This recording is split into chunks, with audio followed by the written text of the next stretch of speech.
My wife, Lisa, decided to destroy our 23-year marriage for a young guy named Brandon, who is practically the same age as our son, Nathan.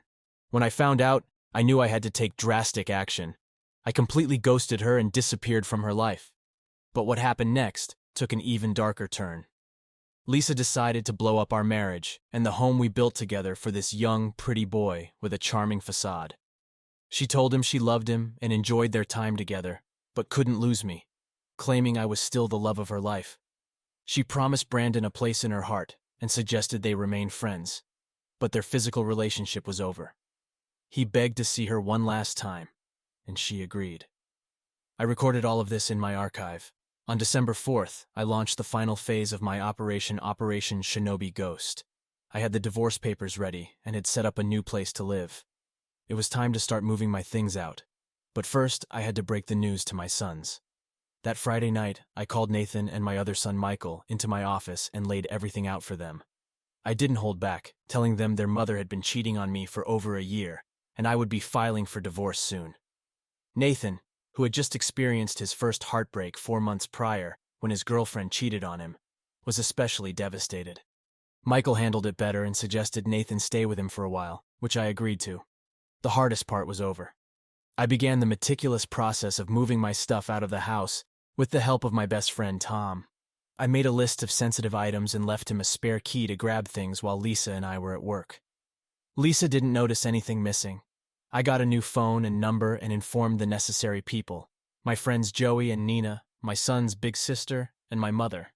Meanwhile, I kept up the pretense with Lisa, showing her small gestures of affection to keep her from suspecting anything. She was still emotionally involved with Brandon, though not as intensely as before. I gathered every piece of data I had archived since discovering the affair call logs, texts, pictures, emails. I spent over $1,500 on supplies and printed everything out, organizing it into 14 binders. I boxed and gift-wrapped each binder, addressing them to her parents, siblings, HR department, where both she and Brandon worked, and a few friends. On Christmas Eve, Lisa came home as usual, oblivious to what was about to happen. We spent the evening together, and she had no idea I'd stopped tracking her movements since the 18th. After she went to bed, I placed 3 binders on my side of the bed, with the divorce papers taped inside, and a note saying, "Merry Christmas." I left my old phone and lawyer's business card next to it, packed my things, and left the house for good. I went completely off the grid, ghosting Lisa. She hasn't blocked me on Facebook, so I keep tabs on her. The fallout was immediate and brutal. My packages reached everyone, and Lisa was getting crucified by her family and friends. Her youngest sister tore into her, her parents condemned her, and even my mother, who has a notorious mean streak, shredded her. Lisa was frantically trying to find me, but no one who knew would tell her. A mutual friend who worked with Lisa told me she and Brandon were placed on administrative leave. She was likely heading into the new year unemployed. I felt no guilt. I had done right by Lisa for 23 years, giving her everything she wanted, only for her to betray me. The most I stood to lose was the house, a car, and possibly some alimony, but with the evidence of her adultery, that might be waived. On Christmas Day, I settled into my new apartment. My sons and Michael's girlfriend visited, bringing treats and making a nice meal. We had a long, heartfelt conversation, and it felt good to reconnect with them. My big sister also came over, bringing more goodies. It was the first time she'd seen her nephews in nearly a year. Having them around did me a world of good. Later that evening, I hung out with Joey and his wife, Claudia, had a few drinks, and went home. The following week, Nina texted me, asking if I was free. We met for dinner, and she confessed she had liked me since we were teenagers but never had the chance to tell me. We decided to start seeing each other once my divorce was finalized, and that night we ended up sleeping together. I felt no shame Nina had been a better friend than Lisa ever was. When I met Lisa and her lawyer to discuss the divorce, it had been 2 weeks since I ghosted her. We agreed on a legal separation leading to an uncontested divorce. I would sell my half of the house to her, keep our respective vehicles, and maintain my cabin. Under the grounds of marital neglect, she wouldn't receive spousal support. Our son, Nathan, was free to choose whom to live with. Lisa tried to reconcile, but I shot her down. She wept, saying she never meant for the affair to go so far and that she loved Brandon because she thought I was cheating. She begged for forgiveness and hoped we could start over someday. I told her this was the last time we would speak, and she needed to imagine her life without me. I explained that I had given her half of my life and unconditional love, but she chose to betray me. I told her I loved who she once was but hated the person she had become. Her father called me that night, apologizing and praising me for always being a good man to his daughter. He was ashamed of her actions. Although I appreciated his support, I couldn't maintain a relationship with her family. I updated my relationship status on Facebook to divorced and laid everything out for those who asked. Nina was shocked at how quickly I moved forward, but I had already been in the process when we talked. She came over and we spent another night together, talking until the early hours. I hadn't felt this connected to someone in a long time. Some people might think I moved on too quickly, but my marriage ended the day Lisa slept with Brandon. I'm ready to start a new chapter with Nina. We plan to keep things quiet until the divorce is official. As for Lisa, I couldn't care less about what happens to her. She can have Brandon for all I care. I'll get my money for the house over the next year. And aside from paying her a small amount for utilities until she finds a job, I'll never have to see or speak to her again. 2 weeks after ghosting Carla, I got a call from her lawyer to discuss the divorce terms. I met with my attorney, and we agreed on an uncontested divorce on the grounds of Carla's neglect. I was to sell my half of the house to her, keep our vehicles, and maintain my cabin. Carla wouldn't receive spousal support, and Nathan could choose who he wanted to live with. On the day of the meeting, I showed up looking sharp, ready for anything. Carla, on the other hand, looked like a wreck. Her lawyer presented terms of reconciliation, but I shot them down immediately. We finalized our agreement, with the only change being that I would pay her a small amount monthly for utilities until she found a job. She had enough savings to last a while, and I made enough that it wouldn't hurt me financially. After the meeting, Carla chased me down and begged to talk. She broke down, crying, and saying how sorry she was, claiming she never meant for the affair to go so far. She said she never expected to fall in love with Brandon, but thought I was cheating. She begged for forgiveness and hoped we could start over. I told her to start imagining life without me, because this was the last time we'd ever speak. I explained that I'd given her half of my life and all my love, but she chose to betray me. I told her I loved who she once was, but hated who she'd become. There we were, on the sidewalk in Midtown Manhattan, Carla making a scene with her tears. A few passers-by gave us curious looks, but I didn't care. I'd already destroyed her socially and professionally, and I needed to get the last bit of emotion out. I told her I didn't regret the 23 years we spent together, but regretted that she chose the easy way out. I turned and walked away. Later that night, her father called to apologize, praising me for being a good man to his daughter. He said he was ashamed of her actions. I'd always seen him as a father figure since my own dad died, but I couldn't maintain a relationship with Carla's family after this. That evening, I went on Facebook and changed my relationship status to divorced. It wasn't final yet, but in my eyes, it was over. I received a flood of messages from friends asking questions, and I laid it all out. Nina called me, surprised at how quickly I moved forward. She came over, and we spent the night together again, talking until dawn. I hadn't felt this level of relief and connection in a long time. Some might say I moved on too fast, but my marriage ended the day Carla slept with Brandon. I'm ready for a new chapter with Nina. We'll keep things quiet until the divorce is official. As for Carla, I couldn't care less about her. She can have Brandon for all I care. I'll get my money for the house over the next year and pay her a small amount monthly for utilities until she finds a job. I'll never have to see or speak to her again. Jumping forward, there was a shocking turn of events. Carla attempted to take her own life. I was informed by a mutual friend, one of the few who hadn't abandoned her after the affair was exposed. Carla was found unconscious in our bedroom with empty pill bottles next to her. She was rushed to the ICU in critical but stable condition. The doctors said she would likely survive, but would need significant mental health support. The friend begged me to come to the hospital, saying Carla needed me. I refused, stating Carla was no longer my problem. She chose to take the easy way out rather than face the consequences of her actions.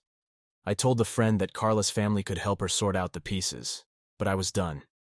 My obligation to care for her ended the day we signed the separation agreement. I informed my sons about Carla's condition, telling them they could choose to support her if they wanted. She was still their mother, after all. They were taken aback by my stance, but respected it. News of Carla's attempt spread, and suddenly, people who had condemned her were urging me to support her. Her affair partner tried to visit her in the hospital but wasn't allowed because he wasn't family. I was being pressured to see Carla, but I felt nothing for her anymore. I hadn't for a long time. I was aware that some would vilify me for not sympathizing with her, but I didn't care. As far as I was concerned, she got what she deserved. She chose to betray me, and now had to face the consequences. Carla's father informed me she'd been moved to the mental health wing and was conscious but lethargic. He told me she'd asked if I visited, and when he said no, she shut down. He said he'd only share further news if I asked, understanding my stance. I'd also scheduled counseling for Nathan to help him cope with everything. I just needed to get this off my chest. If anyone wanted to judge me for how I felt, I didn't care. After 23 years and 2 children, I realized I never really knew Carla at all. Let her rot in the darkest pit of hell for all I cared. My obligation to her ended the day we signed the separation agreement. Despite the fallout, I tried to maintain some semblance of normalcy for Nathan and Michael. I focused on making my new apartment a home and settling into a new routine. Nathan stayed with Michael most of the time, but he visited often, and we had long conversations about everything that had happened. I encouraged him to go to counseling to help him process his feelings about his mother and her betrayal. One evening, while Nathan was visiting, he asked me about my plans with Nina. I explained that we were taking things slow and that she had been a good friend for a long time. He seemed to understand and supported my decision, even though it was still a bit strange for him to see me with someone other than his mother. During one of our visits, Nathan confided that he was struggling at school and having trouble concentrating. His grades were slipping and he felt overwhelmed by everything going on. I reassured him that it was okay to feel that way, and that he should focus on taking care of himself. I promised to help him in any way I could, whether it was with schoolwork or just being there to talk. Meanwhile, Nina and I continued to see each other discreetly. We spent a lot of time together, getting to know each other in ways we hadn't before. Our connection deepened, and I found myself looking forward to our time together more and more. We went out to dinner, took long walks, and talked about our dreams and plans for the future. Nina had always been a source of comfort and stability for me, and now, more than ever, I needed that in my life. At the same time, Carla's condition continued to improve, though she remained in the mental health wing of the hospital. Her family kept their distance from me, respecting my decision not to visit. Occasionally, I received updates from mutual friends, but I tried not to let it affect me. I had made my choice, and I was sticking to it.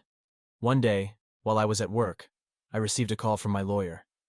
He informed me that Carla had been served with the final divorce papers and that we were on track for the divorce to be finalized in a few months. It was a relief to know that this chapter of my life was coming to an end and that I could finally move on. To celebrate, I invited Nina over for dinner. We cooked together, laughed, and enjoyed each other's company. After dinner, we sat on the couch, talking about our future. Nina expressed her excitement about starting a new chapter with me and helping me rebuild my life. I felt a renewed sense of hope and determination to move forward. As the weeks passed, I focused on my work, my sons, and my budding relationship with Nina. Nathan and Michael continued to adjust to the new normal, and I did my best to support them. Nathan's grades began to improve, and he seemed to be finding his footing again. Michael was thriving, and his support for Nathan was unwavering. One afternoon, I received a call from Carla's father. He wanted to meet and discuss a few things. We agreed to meet at a coffee shop, and I was apprehensive about what he might say. When we met, he looked weary but determined. He thanked me for taking care of Nathan and Michael, and for being a good father. He apologized again for Carla's actions, and expressed his regret for how things had turned out. He then told me that Carla was planning to move out of state once she was released from the hospital. She wanted to start fresh somewhere new and hoped that distance would help her heal. He asked if I would allow Nathan to visit her occasionally, and I agreed, as long as it was what Nathan wanted. I assured him that I would never stand in the way of Nathan's relationship with his mother, even though I wanted nothing to do with her. As we parted ways, I felt a sense of closure. I had done everything I could to protect my sons and ensure they had a stable future. Carla's choices had led to the end of our marriage, but I was determined to move on and build a better life for myself and my children. The months passed, and the day of the final divorce hearing arrived. I dressed in my best suit and met my lawyer at the courthouse. Carla was there with her lawyer, looking fragile, but composed. We went through the formalities, and the judge granted the divorce. It was over. I left the courthouse with a sense of relief and finality. My new life was officially beginning. I called Nina to share the news, and she was overjoyed. We made plans to celebrate that evening with a quiet dinner at home. As we sat together that night, I reflected on everything that had happened. The betrayal, the heartbreak, and the long road to recovery. I had faced the darkest moments of my life and come out stronger on the other side. With Nina by my side and my son's support, I knew I could handle whatever came next. In the weeks following the finalization of the divorce, I continued to focus on my new life. I made more improvements to my apartment, turning it into a space that truly felt like home. I reconnected with old friends and made new ones, building a support network that helped me stay grounded. Nina and I decided to make our relationship official. We announced it to our close friends and family, who were supportive and happy for us. Nathan and Michael took the news well, seeing how much happier I was with Nina. Our relationship grew stronger every day, and I felt a deep sense of gratitude for having her in my life. Life was far from perfect, but it was moving in the right direction. I had faced the worst and come out stronger, ready to embrace whatever the future held.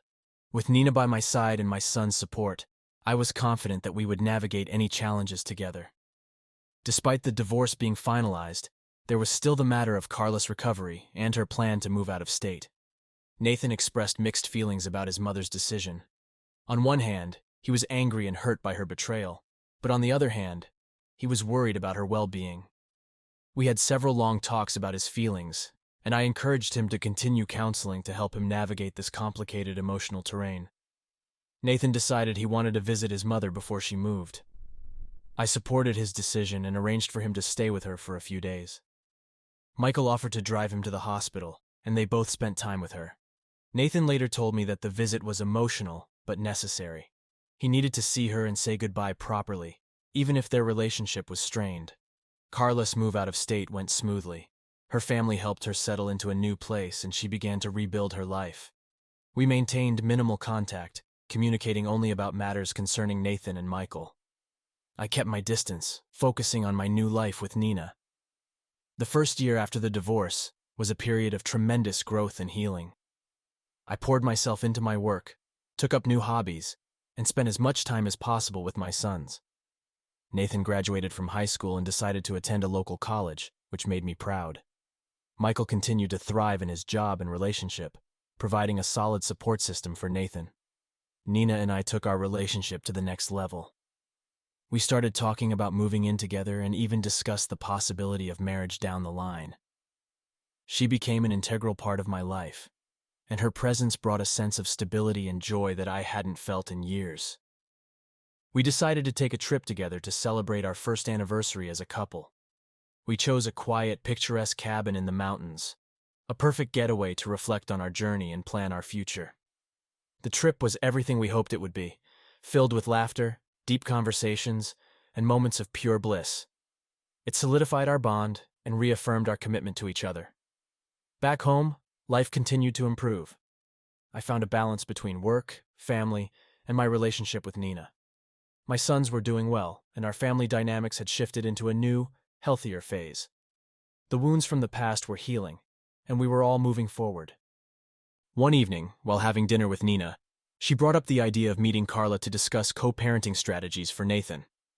Although hesitant, I agreed that it might be beneficial for all of us to have a clear and open line of communication. Nina's suggestion was grounded in her genuine desire to support me and my sons, and I appreciated her perspective. We arranged a meeting with Carla at a neutral location. It was awkward at first, but Nina's presence helped ease the tension. We discussed Nathan's future, his college plans, and how we could all support him. Carla seemed more stable and focused on her recovery, and for the first time, I saw a glimmer of the person I once loved.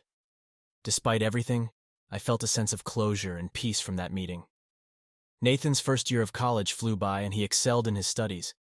He continued to visit his mother occasionally, and their relationship, while strained, slowly began to mend. Michael remained a constant pillar of support for both Nathan and me, and our bond as a family grew stronger. As for Nina and me, we continued to build our life together. We moved in and started planning a future that included marriage. Our love and respect for each other deepened every day, and I was grateful for the second chance at happiness that life had given me. Reflecting on the journey from betrayal to healing, I realized how far we had all come. The pain and anger that once consumed me had been replaced by a sense of peace and resilience. I had built a new life, not just for myself, but for my sons as well, and I was proud of the person I had become. Looking back, I wouldn't change a thing. Every challenge, every heartache had led me to this moment. With Nina by my side and my sons thriving, I knew that we could face whatever the future held. Life was unpredictable, but it was also full of possibilities, and I was ready to embrace them all. In the end, it wasn't just about moving on from Carla's betrayal. It was about rediscovering who I was and finding the strength to build a new, fulfilling life. And in that journey, I found love, happiness, and a renewed sense of purpose. As I looked into the future, I felt nothing but hope and excitement for what was to come.